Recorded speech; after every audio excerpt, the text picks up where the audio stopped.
Hello, ladies and gentlemen, it is I, Alistair, coming to you today to tell you that wrestling is the silliest fucking thing. It's so silly.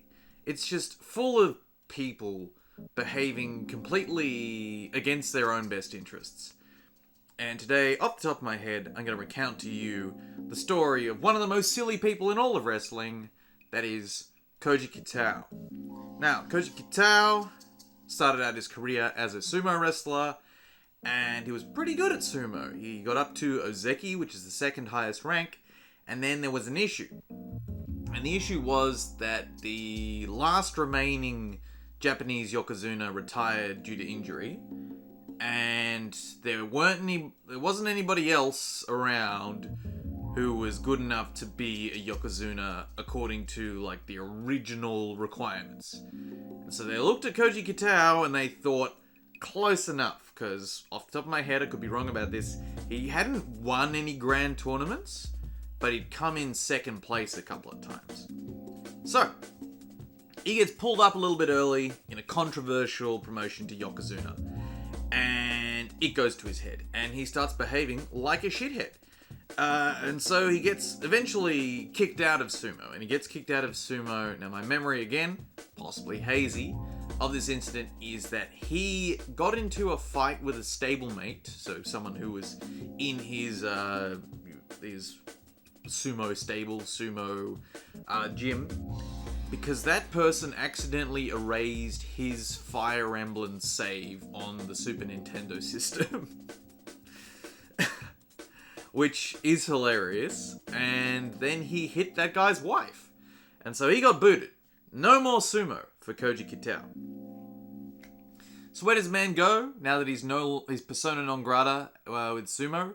Off to professional wrestling, and there are high hopes for this man, for Koji Kitao. You can see his pro wrestling debut. It's against Bam Bam Bigelow, and he comes out in Hulk Hogan colors with like LED-like glasses. And the crowd's going nuts for this guy. And again, it goes to his fucking head. So, he starts a decent enough career in professional wrestling. And eventually, there is a co-promotion between, from memory, SWS and the WWF. And so, across comes John Tenta. John Tenta, known as Earthquake. This is why this has come up into my head, because he most recently had a episode of The Dark Side of the Ring about him. He comes in. And of course the bookers go, sumo wrestlers. Let's put them in together. And so they have one match, and that match is fine. That match goes okay. But someone gets in Tenta's ear, and someone gets in Koji Kitao's ear. We don't know who. We don't know exactly what was said, but the gist is that Koji Kitao gets the shits because he's being asked to have a competitive match with a guy who didn't rank anywhere near him in terms of sumo. Now, I can't remember exactly the rank that John Tenta got up to, but it wasn't Yokozuna, it wasn't Ozeki, so it wasn't even the second highest rank. Memory is it's like the second or third rank he got up to fairly quickly in his short sumo career. But Koji Kitao took that as a personal insult, in that he was being asked to work this guy, make him look good, when he beat the shit out of him in sumo. At least in Koji Kitao's mind. So, they go out there on this SWS show, and Kitao's not working with Tenta. Tenta's not working with Kitao. They're not doing the professional wrestling thing. And it devolves into pretty much a stare down where Koji Kitao is just repeatedly threatening to eye gouge Tenta. Not good behavior. Eventually, Kitao cracks the shits because he can't really actually fight. And he kicks the referee, and the referee calls for a DQ. Now, they could write this off as just, these two guys aren't going to work together, that's okay, we'll have a word, we'll send one of them off to fucking Mexico or whatever to get better at wrestling, and then we'll bring him back. No. Tenta goes, grabs the microphone, and screams out for the world to hear, pro wrestling is fake, I can kick the shit out of everyone here, you're all watching fake shit. Now the thing is, I don't understand what he was trying to achieve with that. because everyone already knew pro wrestling is fake, because by this point, Satoru Sayama had published kayfabe. And also, you know, it had just been sort of generally known that professional wrestling was no longer as legitimate as it once was. But in doing so, in breaking kayfabe, Kitao has burned his relationships in professional wrestling. And so he gets kicked out of SWS, no one's gonna book him. What does he do? He goes and gets a black belt in some kind of karate. I don't know what kind of karate, I don't know who gave him the fucking black belt, but he goes off and he does that. Time passes, and a few years later, the UWF and UWFI have restarted. So, these are people who reject pro wrestling for being too fake and say that they are doing real wrestling and real fighting. Koji Kitao is a man who has rejected pro wrestling for being too fake and says that he is good at legitimate fighting. A match made in heaven. But all is not as it should be. Koji asks for a lot of money because he used to be a Yokozuna. He used to be a big star. Pay me big money. I'm a good fighter. And so the UWFI kind of are the only people that are interested. PWFG, not really into guys who are like heavyweights like that. Rings, not really good fit for rings. UWFI, perfect. In goes Koji Kitao. Has his first match against poor Kazuo Yamazaki. Yamazaki does his best. Makes Koji Kitao look incredible. Makes him look great. Takes the fucking pinfall from what is actually a pretty cool move. Koji Kitao has this sort of Uranagi suplex thing that looks pretty rad. I might clip that in. And, you know, puts the guy over. And Kitao is built up for a match against Nobuhiko Takada. Here he is. He can be another monster. We can have Gary Albright, we can have Vader, we can have Koji Kitao, we can have more monsters in UWFI for Takada to keep beating. But all is not as it seemed, because Koji Kitao, once again, being a big fucking silly idiot, gets in his own way. Demands that the match be in rounds. Says he will not do the job to Takada unless he gets paid a fuckload more money. Demands that it goes to a draw. Fucking starts yelling, starts demanding everything. Doesn't just get out there and be a professional. No. Takada eventually cracks the shits and says, "Alright bro, whatever you want." And he looks around the room and he sees that they have a young boy in this room whose name is Takayama. And Takayama would go on to be an excellent professional wrestler in himself, but he is about as tall as Koji Kitao. And Takada has an excellent idea. He says, Takayama, bring that kick pad. We're going to go into the back and we're going to practice some stuff. And for the entire evening leading up to their match, Takada's just high kicking this pad. Just getting it right. Working out his distance, working out how much power he can put into it. And he has a plan. So, the match starts. First round, I don't remember it being particularly great. I believe there's a lot of low kicks. I think Takada gets one rope escape out of Koji Kitao. But it's shoot style. It's worked. Second round, shoot style. Worked. Kitao hits his big fucking suplex thing, puts on an armbar, Takada grabs the ropes. Great. Third round begins. Stand-up fighting happens. Hard low kick from Takada. Hard low kick number 2 from Takada. High kick from Takada. And the 2 low kicks have brought down Kitao's hands, because like, these are not fucking fun to take. I'm going to catch the next one. Boots him right in the fucking face. Sends his head into the 3rd row. And Kitao drops like a sack of shit. Dead. Gone. Finished. No more UWFI. No more shoot style for Kitao. And Takada buries him in the post-fight interview. He's like, he's not good enough for UWFI. He needs to go away and come back. Great. Fucking perfect. Once again, Kitao has gotten in his own way. So, no more shoot style for Kitao. Normal professional wrestling doesn't want to have anything to do with him. And by this point, the UFC is not quite what it was. So, what do you do if you're a big star and no one will book you? You start your own fed.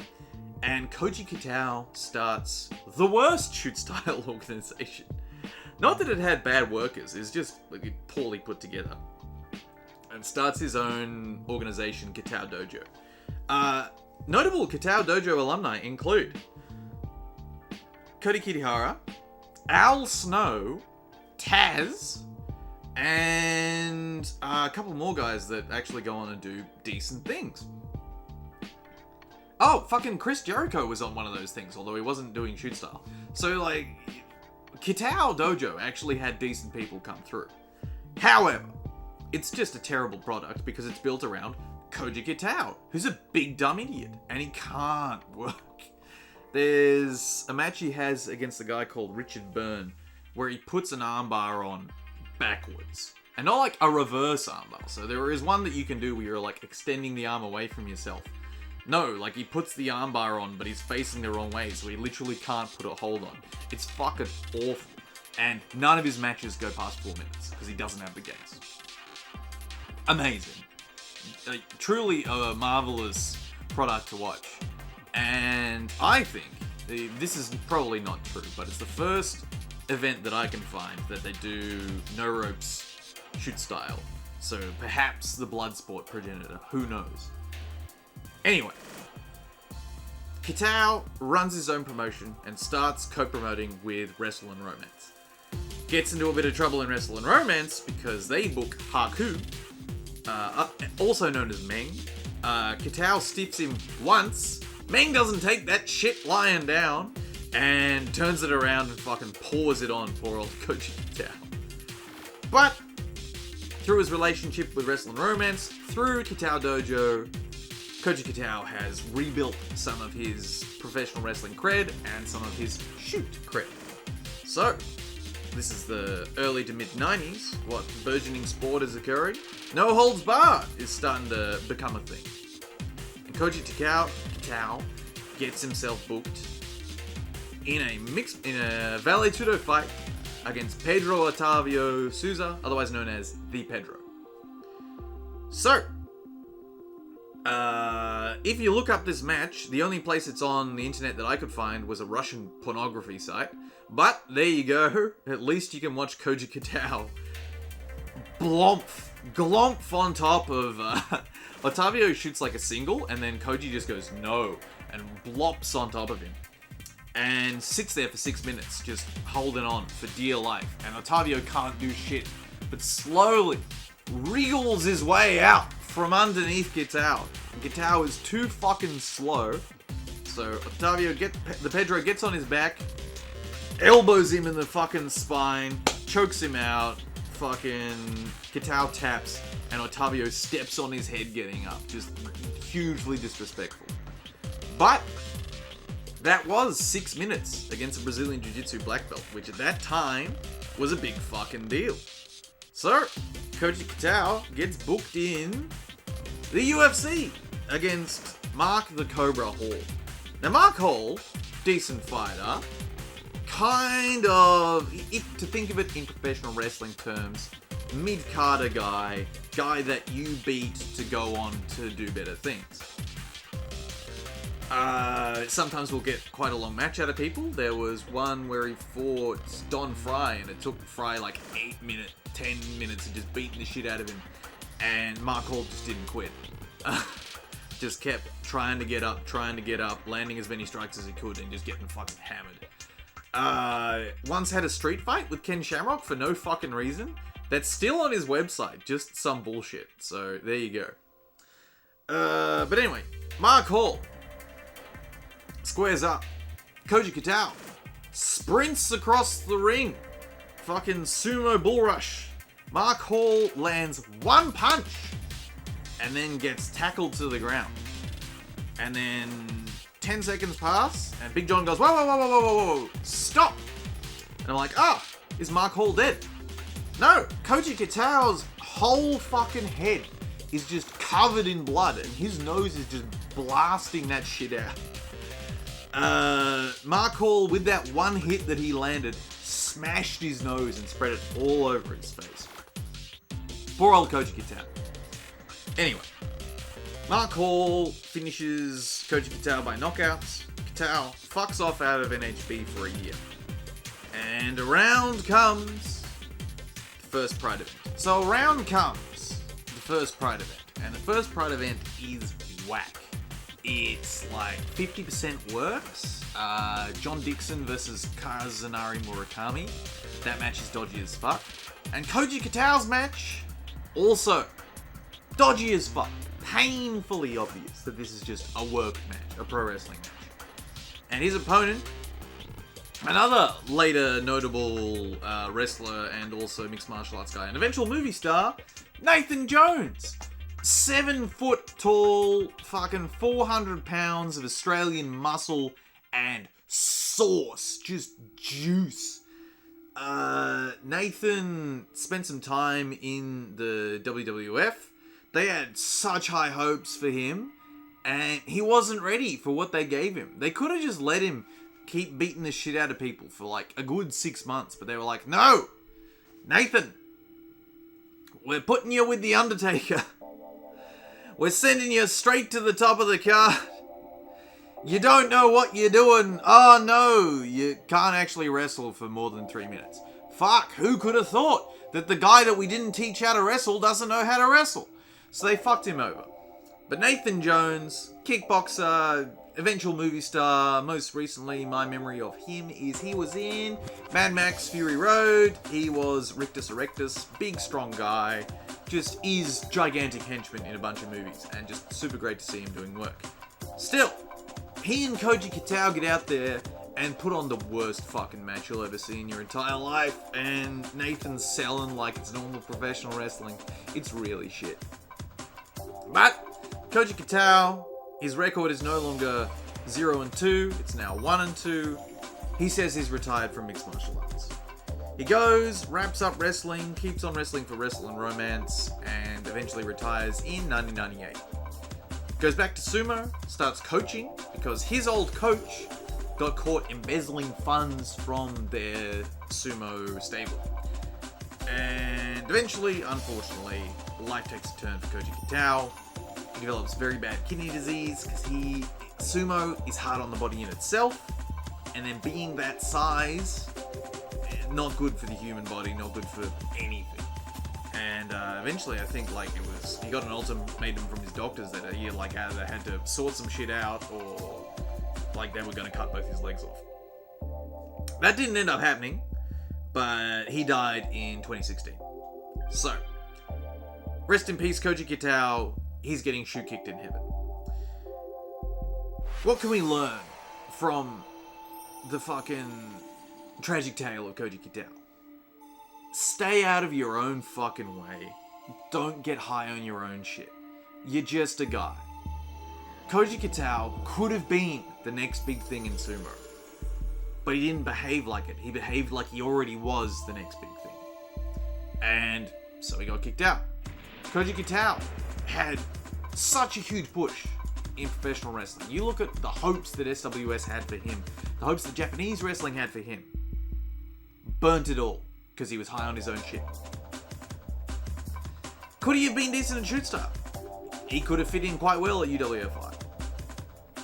But because he had such a high opinion of himself, he got himself kicked in the head by Takada in one of the most famous gifs and photos in the world.